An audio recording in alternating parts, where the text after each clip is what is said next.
Hello, today I'm going to be giving some suggestions for what a good indoor and outdoor learning environment looks like for students in early childhood education. That I think is important to think of when you first start setting up your room is to make sure you leave a large amount of space that can be used for a circle time, something at the beginning and end of each day, and other points in the day too for sure, where you need it, where you can have your entire class be able to group up and be able to meet in the same circled up area.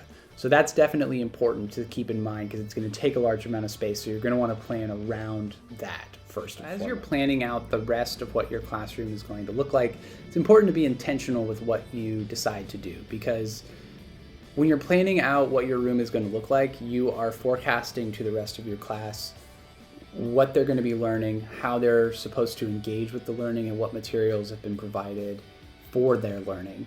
And all of that stuff matters. Just placing stuff in different positions is not necessarily going to get it done. A way to do it that I think is a really great way to show your students that you kind of have a plan and organization to how their learning is going to be structured is through centers, which are exactly what they sound like. They're like stations, right? Stations that you can rotate to throughout the day that maybe have a certain focus that they're trying to. Station can look very different and can tackle, a different type of skill you want to learn. So whether that's, motor skills, a motor skill station that you're having materials that help develop those, or if you're trying to develop some more artistic skills and music skills, you can have centers that are based around those things. Even things like, obviously with like math and science and history, you can have different things set up for them with each center, and then have them be able to rotate to those centers and engage socially with a group as they move to those things. I would say typically 4 to 5 is a great way to do it, and have a collection of desks or a table, whatever that is, be the center of each station. So seating there and then providing some clues and suggestions as to what that looks like. Not just having the materials out on the table for what they're supposed to do, along with some instructions, but having things on the walls. We think about putting up a lot of like motivational posters and things on the walls, which are definitely great, and having some fun stuff is awesome to have in your classroom.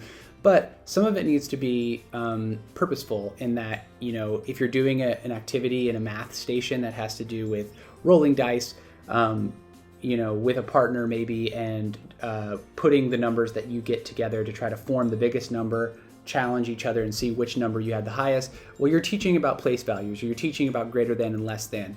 And so what you can do is maybe have posters that help to clue in students as to what those kinds of things, a greater than and less than signs, and using those types of clues to be able to coordinate to what activity they're doing. So having like suggestions and materials on the board that relate to what you're learning is super important. Stations definitely provide awesome ways for organization, for the teacher to be able to keep your eyes on everything, and you constantly have this idea of motion, of keeping students moving and not stagnant, which helps with a lot of the behavioral issues as well. You're keeping students engaged in an active learning environment where they're always moving to something fun and interesting. Other areas I would definitely suggest for spots in your room, I really like the idea of some sort of environmental area, somewhere where students can maybe have plants that they're working with and growing on their own.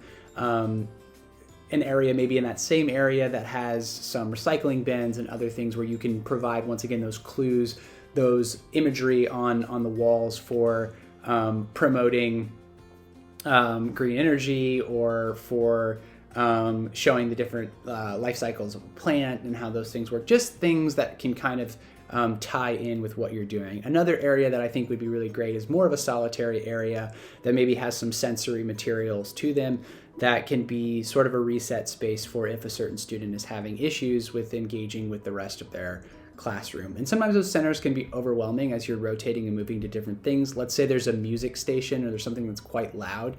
We have to be able to honor that some students might have some sensory issues with that and may need time to separate themselves from the group, possibly put on headphones, something like that, to be able to engage with and be able to reset themselves a little bit before things can get too overwhelming. Ties back into this idea of trying to be as inclusive and as diverse as well as possible. So those things on the walls I bring up again, those are things that you need to make sure are promoting diversity. Make sure that those things that you're showing are showing people of all different backgrounds and colors, and are not things that are exclusively. Also in English, you want to try to have things in Spanish and English or whatever other languages may be spoken by students in the classroom to try to be as inclusive as possible and bring everything together. That goes a long way. It might seem like a small thing, but promoting diversity within those visual materials is so huge. That also goes for neurodiversity and for making sure that students in the classroom who may need extra help and assistance in certain activities, maybe have a buddy or a partner that can help them through those different activities. And for students who need extra accommodations, that needs to be part of the planning process as well. So there's actually an interesting mirror that can happen between what you've done in the indoor space and what you might be wanting to do with the outdoor space when you take your class outside. Something like centers or these stations can actually go outside as well. I think it's a really interesting idea to tie them to the centers that you have set up within the indoor environment. If you've had a literacy station within your indoor classroom where students are writing, maybe doing some creative writing, their own stories, then maybe you can have a separate area within a playhouse that is a way for them to act out and engage with the stories that they wrote inside the classroom, to be able to engage with them outside more of in a recess play environment with something that they wrote. As well with like what we've seen with the environmental section, right, of having their own plants that they're growing, having gardens outside that they can then go to and kind of tie together what you're seeing indoors and outdoors. Having a rotation schedule like that outside in a recess environment is extremely makes it easy on the teacher to be able to keep an eye on things, and also allows for, once again, that flow and organization that can be familiar from what you learned indoors to outdoors. So it kind of has a nice synergy there between the two. When it comes to materials, you can definitely expect that there's going to be a cost associated, especially if you're trying to engage with more complex materials. If you're looking for toys and activities that have a little bit more to them and are more puzzly, right, than just a regular toy or something like that. But there are ways to kind of keep costs down. And I think the way that I would suggest keeping cost down is through community involvement, really making a pitch to the community that what you're trying to do, especially I think in the outdoor environment, is really easy to kind of show. What you want to do can be accomplished through donations, through community feedback, fundraising, all of those kinds of things. And I think it also doubles into not only having the community get directly involved with the materials that are being introduced outdoors and indoors in their child's classroom, but it also then helps get parents more in the door to be a part of the learning that's going on in the classroom, which we know, all aside from the planning that's going on in the classroom, having parents and the school community more involved with what's going on in the classroom and what's going on with their students is always a huge plus. So I think having a collaboration with the community to collect materials, donate materials, fundraise for materials is a great way to do it, in coordination with a budget that might need to be used to obviously buy a lot of the materials that we need. This is only one sort of suggestion of a way that you can plan your room in your indoor and outdoor learning environment. There are many ways to do it, and there are many positives to the way that you do it. But I think altogether the biggest takeaway is planning and preparing for how your classroom is going to be set up very much so influences how your students are learning, how effectively they are doing and engaging with the materials and learning that you've provided. So it's always important to take the time to plan and figure out what's the best way that works for your students, and be flexible as well. Take feedback from them.